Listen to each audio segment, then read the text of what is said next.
अस्सलाम वालेकुम, आप देख रहे हैं समा। मैं हूँ रमज़ईन और मैं हूँ महरुख शहरियार। हेडलाइंस आपने मुलाहिजा की। बुलेटिन का आगाज़ करते हैं वज़ीर आज़म शहबाज शरीफ के अहम तरीन दौरे से। वज़ीर आज़म शहबाज शरीफ बरतानिया में मलका बरतानिया की आखिरी रसूमात में शिरकत के बाद न्यूयॉर्क पहुँच गए हैं। जनरल असम्बली इजलास में पाकिस्तान की नुमाइंदगी के साथ आलमी रहनुमाओं से भी मुलाकातें करेंगे। शहबाज शरीफ 23 सितंबर को जनरल असम्बली इजलास से खिताब करेंगे। इससे कबल 20 सितंबर को अक़वाम मुत्तहिदा के सेक्रेटरी जनरल के इस्तकबालिया में शिरकत, फ्रांस और स्पेन के सदूर और ऑस्ट्रिया के चांसलर से मुलाकातें दौरे का हिस्सा है।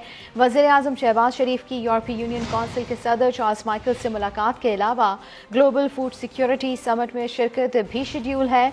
शहबाज शरीफ 21 सितंबर को IMF के MD और वर्ल्ड बैंक के सदर से भी मिलेंगे। अमरीकी सदर जो बाइडन के अशाइये में शिरकत, चीनी वज़ीर आज़म और तुर्की के सदर समेत दीगर रहनुमाओं से मुलाकातें भी होंगी। वज़ीर आज़म नोबेल इनाम याफ्ता मलाला यूसुफज़ई से मुलाकात के अलावा आलमी मीडिया को इंटरव्यूज़ भी देंगे। आपको बताएं कि मुस्लिम लीग नून के कायद और साबिक वज़ीर आज़म मियां नवाज शरीफ ने पंजाब में तहरीक अदम एतमाद लाने की हिमायत कर दी है। वज़ीर आज़म शहबाज शरीफ से 3.5 घंटे तवील मुलाकात की अंदरूनी कहानी सामने आ गई है। नवाज शरीफ को बताया गया कि पंजाब में काफ लीग के बड़े ग्रुप और जनूबी पंजाब के नाराज अरकान की हिमायत हासिल है। मोहम्मद आसिम नसीर रिपोर्ट करेंगे।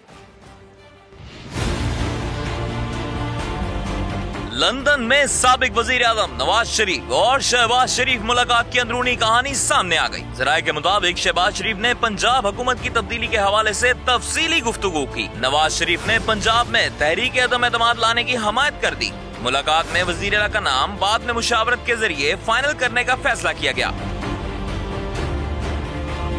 तहरीक अदम एतमाद आइंदा 10 से 15 रोज में पेश करने की इब्तदाई मुशावरत मुकम्मल कर ली गई है। ज़राए का कहना है नवाज शरीफ को बताया गया कि तहरीक अदम एतमाद में काफ लीग के बड़े ग्रुप और जनूबी पंजाब के नाराज ग्रुप की हमायत होगी। हुकूमत की तब्दीली के मामलात नवाज शरीफ और शहबाज शरीफ देखेंगे। ज़राए के मुताबिक नून लीग ने तहरीक इंसाफ के 16 के करीब अरकान पंजाब असम्बली से भी राब्ते मुकम्मल कर रखे हैं। उनके नाम जल्द सामने लाने पर भी गौर किया जा रहा है। मोहम्मद आसिम नसीर, समा, लाहौर। वज़ीर आज़म शहबाज शरीफ पाकिस्तान को अजीम ममलिकत का मकाम दिलाने के लिए पुरआज़म है। बरतानिया में समा के नुमाइंदे कौसर कासमी के साथ खुसूसी गुफ्तगू में वज़ीर आज़म ने कहा, सब मिलकर मेहनत करें, एक दूसरे की टांगें ना खींचें, झूठ, गलत बयानी और दरोग गोई से काम न लें, सच्ची बात करें। माशाअल्लाह लोग कह रहे हैं कि आलमी तन्हाई से पाकिस्तान निकला है। बड़ी ज़बरदस्त तस्वीर सामने आई। इससे वो तस्वीर नहीं थी, आलमी रहनुमाओं से आपके मुकालमे थे जो कि लोग ये बात कहने में पाकिस्तान मार्ज वजूद में लेके आया है एक अजीम मुमलिकत के तौर पर। इंशाअल्लाह पाकिस्तान को ज़रूर मुकाम हासिल करेगा, बशर्ते कि हम सब मिलकर मेहनत करें, एक दूसरे की टांग न खींचें और झूठ और गलत बयानी और दरोगोई से काम न लें। मेहनत करें, सच्ची बात करें और मेहनत करें। चेयरमैन PTI इमरान खान की धमकियां खत्म होने का नाम नहीं ले रही। चकवाल जलसे से खिताब में कहा कि अगर ये लोग समझते हैं कि डर कर पीछे हट जाऊंगा तो उनकी गलतफहमी है। जब तक जिंदा हूं मुकाबला करता रहूंगा। मेरे ऊपर दहशतगर्दी का मुकदमा बना दिया। अगर आपका ख्याल है कि मैं पीछे हट जाऊंगा, जितना ये करोगे उतना और जोर से मैं आपका मुकाबला करूंगा। सारी कौम को कह रहा हूं तैयार हो जाओ, हमने तमाशा देख लिया काफी। आपको बताएं कि इमरान खान ने जलसे में हुकूमत को निशाने पर लिया तो मरियम नवाज का जवाब भी आ गया। ट्वीट किया और लिखा कि फितना खान की वज़ीर आज़म के बारे में बेतुकी बातें बता रही हैं कि शहबाज शरीफ की हुकूमत को जो सिफारती कामयाबियां मिली हैं उसने फॉरेन फंडेड एजेंट को तड़पा कर रख दिया है। इसी हसद की आग में जलते रहना अब इसका मुकद्दर है। एक और ट्वीट में मरियम नवाज ने लिखा कि नवाज शरीफ के मुखालिफिन ने जुल्म व इंतकाम की हर हद पार की है, उन्हें मिटाने के लिए कोई कसर नहीं छोड़ी। मुखालिफिन की इससे बड़ी सज़ा और क्या होगी कि वो अपनी आंखों से उसे नवाज शरीफ को एक मर्तबा फिर पाकिस्तान का सियासी नक्शा तरतीब देते हुए देख रहे हैं। सरबराह PTI मौलाना फजल रहमान का कहना है कि इमरान खान ने अपने दौरे इक़्तिदार में मईशत को उजाड़ दिया। ये साबित हो चुका है कि बैनुल अक़वामी इदारे इमरान खान की पुष्टपनाही कर रहे हैं। अमरीकी सफ़ीर के पांव पकड़े जा रहे हैं मगर जो बाइडन फिर भी व्हाइट हाउस तक इमरान खान को रसाई नहीं दे रहे। गुज़श्ता 3 सालों 3.5 सालों में मुल्क की मईशत को उजाड़ दिया था इमरान खान ने। अब अभी तक हम उससे संभले नहीं थे कि एक कुदरती आफत आ गई है, अब इससे निमटना ज़ाहिर है ये कौमी अलमिया है और उसको हमें कौमी अलमिया से की तरह लेना चाहिए। किससे वो निजात दिलाना चाहते हैं? खुद बैरूनी एजेंट अमेरिका में कंपनी हायर कर रहे हैं लॉबिंग के लिए, ताकि अमेरिकी हुकूमत, अब सिर्फ जो बाइडन है कि जो उसको वाइट हाउस में रसाई नहीं दे रहा आज, अब उसको किस तरह कवर करना है, काबू करना है, यही उनकी ख्वाहिश है। आज अमेरिकी सफ़ीर के पाँव पकड़ रहा है, उनका जो नुमाइंदा है उनके पाँव पकड़ रहा है कि मेरे से राज़ी हो जाओ। वो आज कोशिश कर रहा है प्रेसिडेंसी को इस्तेमाल करते हुए कि मैं किस तरह एस्टेब्लिशमेंट को राज़ी कर सकूं जी। तो अंदर से तो उसकी ये हालत है और बाहर बड़बड़ कर रहा है। अब मसला ये नहीं है कि इसने मुल्क को तबाह किया है, अब मसला ये है कि मुल्क को दोबारा उठाएंगे कैसे, ये चैलेंज है जी। और इमरान खान वज़ीर आला पंजाब से खौफजदा हैं। डर है कि परवेज़ इलाही ऐन वक्त पर असम्बली तहलील करने से इनकार कर सकते हैं। चेयरमैन PTI ने जनूबी पंजाब के अरकान को परवेज़ इलाही से बराह रास्त रब्ता करने से रोक दिया है। कहा कि अक्टूबर में आम इंतखाबात का ऐलान न हुआ तो अगली हुकूमत बनाना मुश्किल हो जाएगा। इस्लामाबाद IG, तुम्हें तो हमने नहीं छोड़ना। सियासतदानों और इदारों को मजमा आम में तड़ियां लगाने वाले इमरान खान अंदर से कितने खोखले हैं। जनूबी पंजाब के पार्टी मेंबरान से मुलाकात में सब सामने आ गया। इमरान खान ने अपने अरकान से कहा कि अगर अक्टूबर में आम इंतखाबात का ऐलान ना हुआ तो पार्टी के लिए अगली हुकूमत बनाना मुश्किल हो जाएगा। चेयरमैन PTI ने तहरीक इंसाफ के मेंबरान को वजीर आला पंजाब परवेज इलाही से दूर रहने की हिदायत भी की। बोले डर है कि जरूरत पड़ने पर परवेज इलाही पंजाब असम्बली फौरन तहलील नहीं करेंगे। इमरान खान ने कहा अक्टूबर के पहले या दूसरे हफ्ते में इस्लामाबाद मार्च की कॉल दी जाएगी। 23 और 30 सितंबर को महंगाई पर एहतजाज किया जाए। दूसरी जानिब PTI पंजाब के पार्लिमानी पार्टी इजलास की अंदरूनी कहानी भी सामने आ चुकी है, जिसमें 20 से ज्यादा अरकान गैर हाजिर रहे और इमरान खान ने इजहार नाराजगी किया। जो अरकान इजलास में शरीक थे उन्होंने वजीर आला परवेज इलाही के खिलाफ शिकायत के अंबार लगा दिए। जराए बताते हैं इमरान खान ने मेंबरान से कहा कि मजबूरन काफ लीग को हुकूमत देना पड़ी, लेकिन अब जो भी हालात हों पंजाब हुकूमत को मुकम्मल सपोर्ट करना होगा। ये एतराफ भी किया कि पंजाब में काफ लीग की हुकूमत है, PTI को अपना वजूद मनवाना होगा। वफाकी वज़ीर इत्तलात मरियम औरंगज़ेब समेत 2 नून लीगी रहनुमाओं के खिलाफ पेशावर में मुकदमा दर्ज कर लिया गया है। ये मुकदमा इंसदाद दहशतगर्दी की दफात के तहत दर्ज किया गया है। मुकदमा PTI के कारकुन रहमानुल्लाह की मुद्दईयत में दर्ज हुआ। FIR का जो मतन है उसके हवाले से भी अपने नाज़रीन को बता दें, जिसमें ये लिखा गया है कि PTV पर इमरान खान की तकारीर के एडिट शुदा क्लिप चलाए गए। प्रोग्राम बदनीयती पर मबनी था और सोची समझी साजिश के तहत ऐसा किया गया। तो मरियम औरंगज़ेब समेत 2 नून लीगी रहनुमाओं के खिलाफ मुकदमा दर्ज कर लिया गया है। आगाह करेंगे आपको शौकत तरीन और तैमूर सलीम झगड़ा की मुबैना ऑडियो कॉल के हवाले से। FIA ने साबिक वजीर खजाना शौकत तरीन को कल तलब कर लिया है। इसी हवाले से बात करेंगे। आदिल तनोली हमारे साथ मौजूद हैं। आदिल, कल बुलाया गया है, क्या होने जा रहा है? हाँ जी, देखें साबिक वजीर खजाना शौकत तरीन और तैमूर सलीम की जो ऑडियो लीक होने का मामला है उस पर FIA की जानिब से बाकायदा तौर पर तहकीकात का आगाज भी ज़रा की जानिब से बताया गया है कि कर दिया है। FIA की जानिब से पहले मरहले में शौकत तरीन को नोटिस जारी किया गया है और कल सुबह 10 बजे FIA का जोनल ऑफिस जो है इस्लामाबाद G13 में वहाँ पर बुलाया गया है और FIA ज़रा की जानिब से ये पूछा गया है कि अब तक की जो ऑडियो लीक का मामला है वो तमाम तर उसका ट्रांसक्रिप्ट और वो ऑडियो जो है FIA के पास मौजूद है और FIA बाकायदा तौर पर तहकीकात का आगाज करेगी। कल के लिए तलब किया गया है शौकत तरीन को और उनसे बाकायदा तौर पर ऑडियो से मुतालिक पूछताछ की जाएगी। FIA की जानिब से शौकत तरीन को बाकायदा तलबी का नोटिस जो है वो भी भिजवा दिया गया है और कल सुबह 10 बजे इस्लामाबाद जोनल ऑफिस में पेश होने की हिदायत की गई है। ठीक, अपडेट के लिए बेहद शुक्रिया आपका आदिल। वफाकी वज़ीर दाखिला राना सनाउल्लाह आज MQM पाकिस्तान के मरकज़ भादराबाद पहुँचेंगे। राना सनाउल्लाह MQM रहनुमाओं से मुलाकात करेंगे। इसी के ऊपर बात कर लेते हैं समा के नुमाइंदे साद साबरी से। साद, आगाह कीजिए इस बारे में।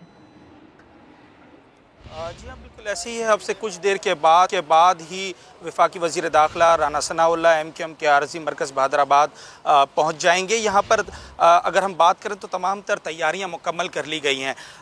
وزیر اعظم شہباز شریف کا خصوصی پیغام جو ہے وہ MQM کی قیادت کے لیے وزیر داخلہ لے کر آئیں گے، اور خاص طور پر جو MQM کے لاپتہ کارکنان ہیں ان کی فیملیز سے ملنے کے لیے اور ان کی بازیابی کے حوالے سے جتنی بھی کارروائی ہوئی ہے اس کے حوالے سے آگاہ کیا جائے گا۔ صبح سے ہی ہم نے دیکھا کہ یہاں پر جو لاپتہ کارکنان ہیں MQM کے، ان کی فیملیز موجود ہیں، وہ بیٹھی ہوئی ہیں، اور اب سے کچھ دیر بعد ہی جو ہے وہ وفاقی وزیر داخلہ اپنے دیگر وزراء ہیں ان کے ہمراہ یہاں پر آئیں گے، اور MQM کی پہلے قیادت سے گفتگو کریں گے۔ جو تمام تر معاملات ہیں اس کو زیر بحث لایا جائے گا، وزیر اعظم کا پیغام ان تک پہنچایا جائے گا، اور اس کے بعد ان فیملیز سے ملاقات کی جائے گی جو یہاں پر موجود ہیں۔ اس کے بعد وہ میڈیا سے بات کریں گے۔ اب بتایا جا رہا ہے کہ جو MQM کے لاپتہ کارکنان تھے ان کے حوالے سے MQM کی قیادت نے جو ہے وہ وزیر اعظم یا وزیر داخلہ سے یہ مطالبہ کیا تھا کہ وہ کراچی آئیں اور اس معاملے کو خود دیکھیں، اس کے حوالے سے کیا پیش رفت ہوئی ہے وہ MQM کی قیادت کو بتایا جائے، جو لاپتہ افراد کے لواحقین ہیں ان کی فیملیز کو آگاہ کیا جائے، ان کو تسلی اور تشفی دی جائے۔ تو اس وقت یہی امید کی جا رہی ہے کہ جب وزیر داخلہ یہاں پر آئیں گے تو جو لاپتہ افراد کی فیملیز ہیں ان کو کوئی جو ہے وہ اپڈیٹ دی جائے گی، ان کو ان کے جو لاپتہ افراد ہیں ان کے بارے میں، ان کے پیاروں کے بارے میں بتایا جائے گا کہ کہاں تک جو ہے وہ کارروائی آگے بڑھی ہے۔ اب سے کچھ دیر کے بعد ہی یہ آمد متوقع ہے رانا ثناء اللہ اور دیگر وزراء جو کچھ دیر بعد یہ آمد متوقع ہے رانا ثناء اللہ کی۔ بہت شکریہ سعد صاحب، یہ اپڈیٹ کیا آپ نے۔ براہ راست آپ کو لے چلیں گے، NFRCC کا اجلاس اس وقت جاری ہے اور احسن اقبال پریس کانفرنس کر رہے ہیں۔ کھڑا ہے اور پورے اضلاع اننڈیٹڈ ہیں یا پانی کے اندر وہ ڈوبے ہوئے ہیں، اور پاکستان کا تقریباً 1/3 حصہ ان سیلابوں سے بہت بری طرح متاثر ہوا ہے۔ 1500 لوگوں کی جانیں گئی ہیں، تقریباً 1.7 ملین سے زیادہ گھر جو ہیں ان کا نقصان ہوا ہے، 8 لاکھ کے قریب لائف سٹاک کا نقصان ہوا ہے، اور پاکستان کی فوڈ سیکیورٹی کے اوپر ایک بہت بڑا نقصان ہوا ہے، چونکہ ہمارے وہ علاقے جو پاکستان کے لیے زرعی ضرورت پوری کرتے ہیں، سندھ کے، بلوچستان کے، جس میں سبزیاں اگتی ہیں، جہاں کپاس اگتی ہے، جہاں چاول کی فصل کھڑی تھی، اور جہاں پہ باغات تھے، ان سب کا بھی بہت زیادہ نقصان ہوا ہے۔ اس کے لیے دن رات تمام ایجنسیز، سرکاری وفاقی سطح کے اوپر، صوبائی سطح کے اوپر، مسلح افواج، Pakistan army, Pakistan air force, Pakistan navy, سب مل کر اپنی بہترین اور اپنی صلاحیت سے بڑھ کر کوشش کر رہے ہیں۔ لیکن جیسے میں نے کہا کہ یہ سکیل اتنا بڑا ہے کہ شاید یہ ممکن نہیں ہے کسی ایک ادارے کے لیے کہ وہ اس پر فوری طور پہ پورا اتر سکے۔ اس لیے میں سمجھتا ہوں کہ یہ مصیبت جتنی بھی بڑی ہے، پاکستانی قوم کی صلاحیت سے بڑی نہیں ہے۔ میں آج اپیل کرنا چاہتا ہوں اس 2/3 پاکستان سے جس کو سیلاب نے نقصان نہیں پہنچایا۔ میں آج اپیل کرنا چاہتا ہوں ہر اس پاکستانی سے جس کا کاروبار معمول کے مطابق چل رہا ہے، جس کی فصلیں آج کھیتوں میں لہا رہی ہیں۔ میں ہر اس پاکستانی سے اپیل کرنا چاہتا ہوں جو رات کو اپنے گھر میں بستر کے اوپر پنکھا چلا کے یا ایئر کنڈیشنر چلا کے آرام سے سوتا ہے۔ میں ہر اس پاکستانی سے اپیل کرنا چاہتا ہوں کہ جو صبح سویرے اٹھ کر اپنے بچوں کو حفاظت کے ساتھ تیار کر کے اسکول بھیجتا ہے اور وہ وہاں سے تعلیم حاصل کر کے معمول کے مطابق واپس آتے ہیں۔ میں ہر اس پاکستانی سے اپیل کرنا چاہتا ہوں جو آج اپنے صاف ستھرے ماحول کے اندر صحت مند زندگی گزار رہا ہے۔ ہمارے لاکھوں بہنیں اور بھائی اپنا گھر چھوڑنے پر مجبور ہیں، چونکہ ان کے گاؤں کو نہیں، ان کے محلے کو نہیں، بلکہ ان کے پورے ضلع کو سیلاب نے سمندر میں تبدیل کر دیا ہے، اور آج وہ سڑکوں کے اوپر پناہ لے کر بیٹھے ہیں، آج وہ خیموں کے اندر پناہ لے کر بیٹھے ہیں، اور ان کے پاس وہ سب کچھ جو انہوں نے عمر بھر اپنی جمع پونجی جمع کیا تھا، جو کچھ ان کا پورے سال کا فوڈ سیکیورٹی کے دانے تھے یا گندم تھی جس سے انہوں نے اپنے بچوں کا پیٹ پالنا تھا، اور وہ بیج جس سے انہوں نے اگلی فصل میں کاشتکاری کر کے آنے والے سال میں اپنے لیے فوڈ سیکیورٹی کا بندوبست کرنا تھا، وہ سب کچھ سیلاب کی نظر ہو گیا ہے۔ آج ان کیمپس کے اندر اور ان ڈسپلیسڈ ہمارے بہنوں اور بھائیوں کے جو پناہ گاہیں ہیں، اس میں جب آپ اپنی ان بیٹیوں اور بہنوں کو دیکھتے ہیں کہ جو بھوک اور اس تباہی کے نتیجے میں آنے والے چند دنوں میں بچوں کی پیدائش کے عمل سے بھی گزریں گی، لیکن ان کے پاس کوئی صحت کی خاطر خاص سہولت قریب نہیں ہے، اگرچہ اس کے لیے ہم کوشش کر رہے ہیں کہ زیادہ سے زیادہ موبائل کلینکس اور میٹرنٹی ہاسپٹلز بنائے جائیں۔ میں ابھی پرسوں ایک کیمپ سے ہو کر آیا اور وہاں پر ایک بچی کی تصویر میرے ذہن میں فریز ہو گئی ہے۔ تقریباً 18-19 سال کی وہ خاتون تھی جس نے 1.5 سال کا ایک بچہ اٹھایا ہوا تھا، اور وہ بچہ یوں لگتا تھا جیسے افریقہ کے کسی قحط زدہ علاقے سے تعلق رکھتا ہے، نہایت کمزور اور لاغر، اور ساتھ ہی وہ آئندہ چند دنوں میں ایک نئے بچے کو ولادت بھی دینے والی تھی۔ اور میں یہ سوچ رہا تھا کہ جو بچہ اس کی گود میں ہے اس کا کیا مستقبل ہے، اور جو بچہ اب پیدا ہوگا وہ کن حالات میں ہوگا، کیونکہ وہ ماں بھی نہایت کمزور اور لاغر تھی۔ یہ ایک خاتون کی کہانی نہیں ہے، ایسی ہزاروں خواتین ہیں جو آج اس 2/3 آبادی کی طرف دیکھ رہی ہیں جن کو ایسا کوئی خطرہ درپیش نہیں ہے۔ تو میں سمجھتا ہوں کہ اب وقت ہے کہ وہ 2/3 پاکستان پوری طرح سے کھڑا ہو، اگرچہ اس میں کوئی شبہ نہیں کہ سب لوگ کچھ نہ کچھ بڑی حد تک اپنا کردار ادا بھی کر رہے ہیں اور کچھ کر بھی چکے ہیں، لیکن میرے بہنوں اور بھائیوں، یہ بیٹھنے کا وقت نہیں ہے۔ جب تک آخری ہمارا پاکستانی ہم وطن اپنے گھر میں جا کے بس نہیں جاتا، ہم پہ قرض ہے کہ ہم ان کی بحالی کے لیے اپنے آرام، اپنے کاروبار، اپنی مال، اپنی دولت میں سے کیا کچھ نکال سکے ہیں۔ میں علماء کرام سے اپیل کرنا چاہتا ہوں کہ وہ جمعے کے خطبوں کے اندر لوگوں کو اس بات پر ابھاریں کہ وہ اپنے مال کے اندر، اپنے منافع کے اندر، اپنی خوراک کے اندر ان لوگوں کا حصہ نکالیں جو اس وقت ضرورت مند ہیں، جو سیلاب کے نتیجے میں اپنا سب کچھ گنوا چکے ہیں۔ ہم نے فیصلہ کیا ہے کہ تمام یونیورسٹیز کے اندر تقریباً 25 لاکھ طالب علم جو زیر تعلیم ہیں، ہائر ایجوکیشن کمیشن کے ذریعے ہر وائس چانسلر سے یہ کہیں گے کہ وہ ان طلباء و طالبات کو ٹاسک کرے کہ ہر طالب علم چاہے اپنی جیب سے یا کمیونٹی کی سپورٹ سے ایک مدر اینڈ چائلڈ کا نیوٹریشن پیک بنائے، جس کے لیے ہم اسپیسیفیکیشنز ریلیز کریں گے تاکہ کم سے کم 2 ملین پیکس ہم فوری طور پہ ریز کر سکیں، اور ان بچوں کو، ان ماؤں کو جو اس وقت خوراک کے لیے ترس رہے ہیں اور ان کی زندگی اس وقت ایٹ سٹیک ہے، ہم ان کی ضرورت کو پورا کر سکیں۔ اور یہ پاکستان کے نوجوانوں کے لیے ایک بہت اچھا موقع ہوگا کہ وہ اس مشکل کے اندر اپنا کردار ادا کر سکیں۔ اسی طرح ہم نے یہ بھی فیصلہ کیا ہے کہ ہم صوبائی حکومتیں جو سیلاب سے تباہ نہیں ہوئی ہیں ان کے ذریعے مل کر ایک سسٹر ڈسٹرکٹ پروگرام شروع کر رہے ہیں، جس میں وہ بڑے بڑے اضلاع جن کے پاس انتظامی وسائل ہیں، جن کے پاس افرادی وسائل ہیں اور جن کی کمیونٹیز یہ وسائل رکھتی ہیں، وہ مدد کر سکتی ہیں ان سیلاب زدہ اضلاع کی۔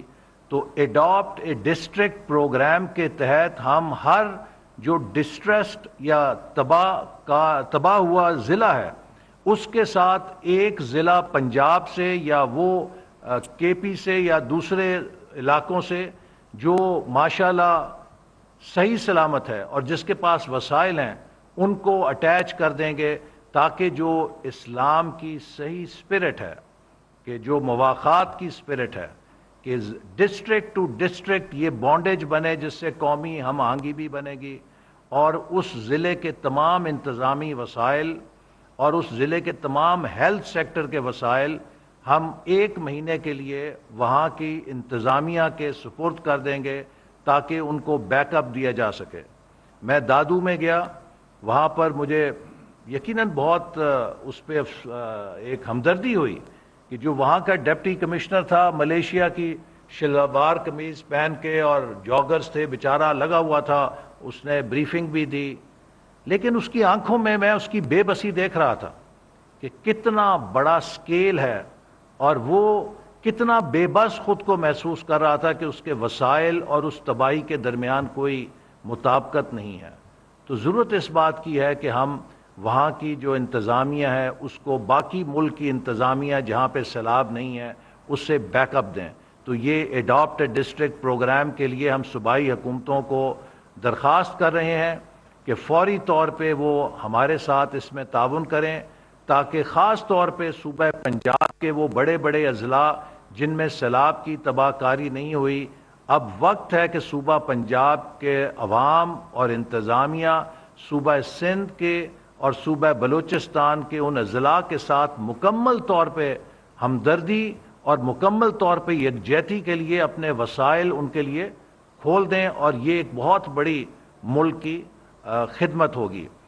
اسی طرح ہم بین الاقوامی اداروں کے ساتھ اور ایجنسیز جو اس وقت ہماری پاکستان کے ساتھ مل کر کام کر رہی ہیں، کوشش کر رہے ہیں کہ جو ہیلتھ کور ہے اس کو زیادہ سے زیادہ مؤثر بنایا جائے، اور میں اپیل کروں گا کہ جتنے بھی پاکستان کے ڈاکٹرز ہیں، ہماری ہیلتھ کمیونٹی ہے، وہ زیادہ سے زیادہ اس کام میں حکومت کا ہاتھ بٹائے، تاکہ اب جو سیلاب کے بعد اگلا مرحلہ ہے جس میں کہ بیماریاں پھوٹ سکتی ہیں اور کئی جگہ پھوٹ رہی ہیں، ہمیں اس بات کا خطرہ ہے کہ اگر ہم نے اس کو مؤثر طور پہ کور نہ کیا، چونکہ حکومت اپنے تمام وسائل جھونک رہی ہے، جھونکے گی، لیکن یہ سکیل اتنا بڑا ہے کہ ہمیں بحیثیت قوم اس کا مقابلہ کرنا ہے۔ تو میں یہ بھی تمام میڈیکل پروفیشن سے تعلق رکھنے والے ہمارے جو بہن اور بھائی ہیں انہیں کہوں گا کہ وہ اس میں بڑھ چڑھ کر حصہ لیں، زیادہ سے زیادہ کیمپس لگائیں، تاکہ ہم اس بیماری کا بھی مقابلہ بہتر طور پہ کر سکیں۔ انہی الفاظ کے ساتھ میں ہمارے جو نیشنل ڈیزاسٹر مینجمنٹ اتھارٹی کے چیئرمین اور ہمارے national flood response coordination centre کے کوآرڈینیٹر ہیں، ان سے بھی کہوں گا کہ یہ اپنی اداروں کی جو کارروائیاں ہیں اور جو ریلیف NFRCC کا اجلاس جاری ہے، سیلاب کے حوالے سے گفتگو ہو رہی ہے۔ احسن اقبال پریس ٹاک کر رہے تھے۔ بلکہ کچھ فلائٹس ایسی بھی ہوتی ہیں جو صرف ڈیلیگیشنز لے کر آتی ہیں یا کچھ لاجسٹکس کے اکوپمنٹ پری ڈپلائمنٹ کے لیے لے کر آتے ہیں۔ ان فلائٹس میں ابھی تک آنے والے سامان میں 16,938 ٹینٹس، 3,000 ترپال، 37,000 کمبل، 11,000 فوڈ پیکس، 182 ٹن خشک راشن، 30 ٹن ادویات اور 58 کشتیاں شامل۔ ان فلائٹس کے علاوہ ترکیہ سے 2 ٹرین امدادی سامان لے کر دالبندین پہنچ چکی ہیں، جبکہ 6 اور ٹرینیں اس وقت راستے میں ہیں۔ ان ٹرینوں میں خیمے، کمبل اور راشن پیکس شامل ہیں۔ تاجکستان کی طرف سے 86 ٹرکوں پر مشتمل ایک کانوائے کل تورخم کے راستے پاکستان میں پہنچا۔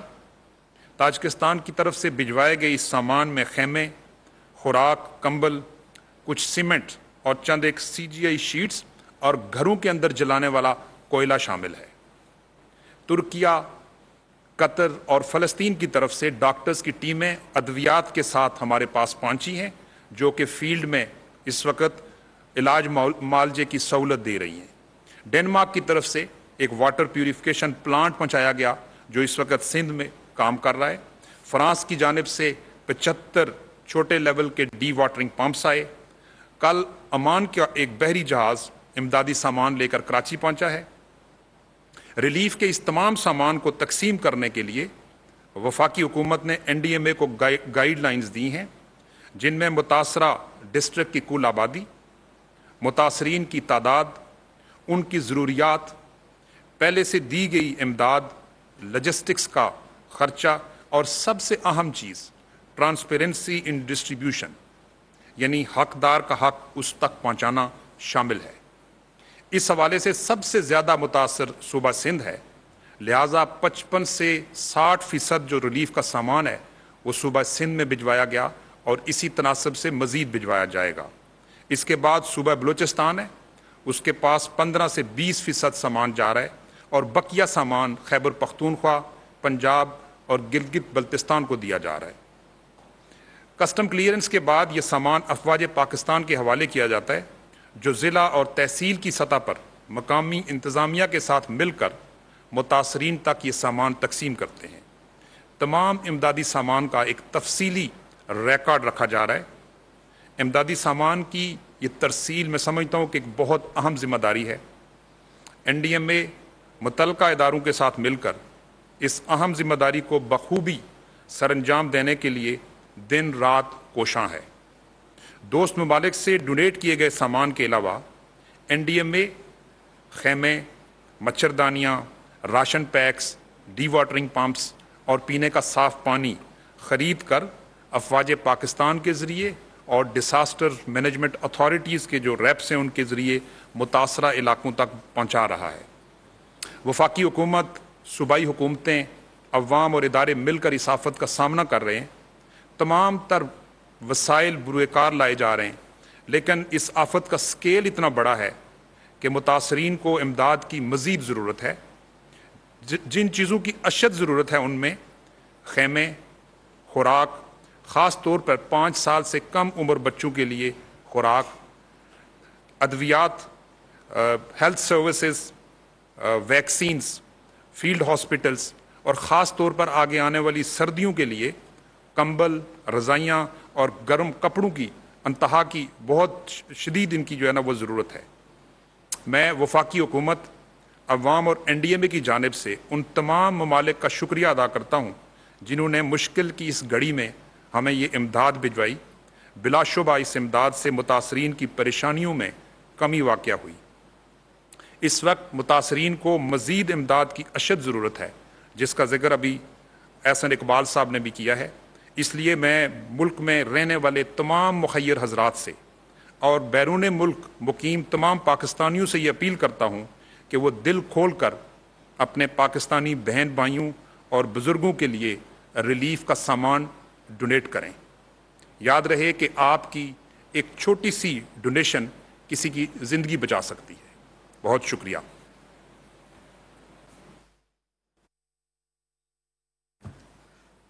सैलाब की हालिया तबाहकारियों के खिलाफ मुत्तहिदा हुकूमत अमली तश्कील देने के लिए वज़ीर आज़म पाकिस्तान के हुक्म पर NFRCC के क़याम 1 सितंबर को अमल में लाया गया। ये सेंटर सैलाब मुतासरा लोगों के लिए और उनकी बहाली और इमदाद के लिए वन विंडो ऑपरेशन कर रहा है। इसके हमारे साथ तमाम सूबे, वफाकी इदारे, अफवाज पाकिस्तान और यूनाइटेड नेशन एजेंसीज़ और इसके साथ साथ NGOs हमारे साथ मिल के काम कर रहे हैं। हम ये कोशिश कर रहे हैं कि तमाम इदारे मिलकर इस बहुत बड़ी मुसीबत के ख़िलाफ़ काम कर सकें और हम उनका अमल इस अमल में बेहतर कोऑर्डिनेशन के ज़रिए तमाम लोगों तक पहुंच सकें। यकीनन हम तमाम तक शायद अब तक नहीं पहुंच पाए, लेकिन हमारी कोशिश अभी भी जारी है। रोज़ाना की बुनियाद पर हम तमाम डिस्ट्रिक्ट कमिश्नर्स, ACs और प्रोविंशियल गवर्नमेंट्स के रेप्स के साथ बातचीत करते हैं। इसमें कुछ काम हम कर चुके हैं और कुछ कामों पे अभी भी बहुत और वक्त चाहिए। इसमें सबसे पहली चीज़ जो है मुतासरा सड़कें और रेल की बहाली और पुलों की तामीर है। बलूचिस्तान प्रोविंस जो आज से 1 महीना पहले कोई भी नेशनल हाईवे नहीं चल रही थी, इस वक्त तमाम कनेक्टिविटी बहाल हो चुकी है। ML1 जो पाकिस्तान की मेन रेलवे लाइन है, उस पे हालांकि 2 जगहों पर 8 से 10 इंच पानी खड़ा है, इसके बावजूद उसके ऊपर रेलगाड़ी चल रही है। पैसेंजर ट्रैफिक भी बहुत वेरी सून बहाल हो जाएगी। इसके साथ साथ मुतासरा इलाकों में खुसूसी तौर पर और मुल्क में अमूमी तौर पर खुराक की फराहमी को यकीनी बना रहे हैं। इसमें मैं आपको बताता चलूँ कि पाकिस्तान में इस वक्त जो गंदम के स्टॉक्स हैं वो वाफिर मिकदार में मौजूद हैं।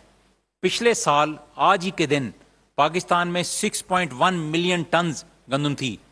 आज के दिन हमारे पास 7 मिलियन टन गंदम मौजूद है और 1 और मिलियन टन आ रही है। तो गंदम की कोई शॉर्टेज नहीं है और ना शॉर्टेज होने का कोई सवाल है। हमने इस सैलाब से मुतासरा इलाकों में ये भी चेक किया है कि पास्को, सिंध गवर्नमेंट और बलूचिस्तान गवर्नमेंट के जो साइलोज बने हुए थे वहाँ गंदम के क्या हालात हैं, तो उसमें लॉसेज वेरी नॉमिनल, बहुत ही थोड़े, कई जगहों पर 3% और ज़्यादातर जगहों पर इससे भी कम लॉसेज हैं। NFRCC का इजलास जारी है और प्रेस कॉन्फ्रेंस हो रही है। अभी वक्त हुआ है एक ब्रेक का।